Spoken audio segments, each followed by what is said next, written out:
Ma se invece pensiamo in maniera un po' più attuale, che magari si sta distaccando un po' dalla scena e sta diventando internazionale, anche Daniela Pes, che è molto Certo. brava, sono andata a sentirla live. Dove? Allora l'ho sentita live ad Alghero al teatro e poi durante la premiazione dell'Archivio Mario Cervo l'anno scorso. Ah. E che ne pensi quindi allora di Daniela? E secondo me è riuscita a trovare il giusto connubio tra ripescare dalla tradizione e invece unirlo magari a quelle che sono le tecniche del jazz, dello scat, no?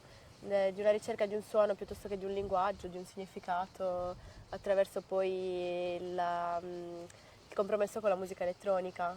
Che in realtà, insomma, se andiamo a pensare a quelli che erano ad esempio gli artisti del Novecento, Bruno Maderna, Luigi Nono, che sperimentavano comunque con la voce, non sembra niente di nuovo, però nessuno l'aveva riportato in auge No, questa cosa, no, di sperimentare con i suoni e non per forza con le parole. no, da un Quindi po'.